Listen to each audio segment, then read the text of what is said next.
దేవుని నామానికి మేము కలుగును గాక. మరి అయ్యగారికి డి కృపానంద అయ్యగారికి అనకాపల్లి నుంచి వస్తున్నటువంటి అయ్యగారికి నా హృదయపూర్వక వందనాలు తెలియపరుస్తున్నాను. మరి అయ్యగారు, మరి మీరు గత నెలలో మాకు మంచి వర్తమానాన్ని అందించారు.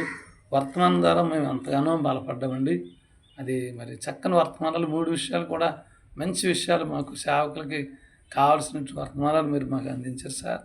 మరి మొట్టమొదటిగా మీరు మాట్లాడిన మాట ఏంటంటే, నువ్వు మనుషుల ద్వారా పిలవబడలేదు.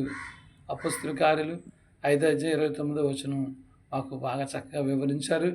మరి మంచి మాటలను, మంచి అనుభూతితో కూడిన మాటలు మాకు నేర్పిస్తున్నారండి అయ్యగారు.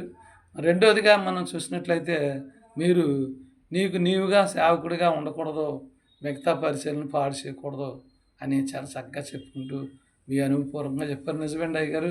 ఇతర సేవకులను పాడు చేయకూడదు, కానీ మేము నూతనాత్మను సంపాదిస్తూ, నూతన కుటుంబాలకు సువార్త ప్రకటిస్తూ, నూతనాత్మను సంపాదించేవారుగా మేము ఉండాలని మీరు చక్కగా వివరించారు. ఎఫెసీయులకు రాసిన పత్రిక 4:1-4 మాకు నేర్పించారండి అయ్యగారు.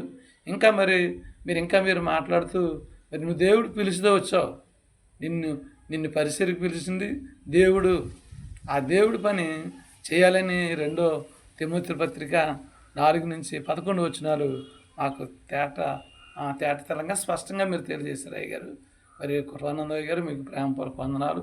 మరలా మీరు మా మధ్యకు వచ్చి మరి మమ్మల్ని బలపరచాలని, మమ్మల్ని మరి ప్రోత్సాహపరచాలని మీకు ప్రేమపూర్వకంగా వందనాలు తెలియపరుస్తూ ఈ మాటలు ముగిస్తున్నాను సార్.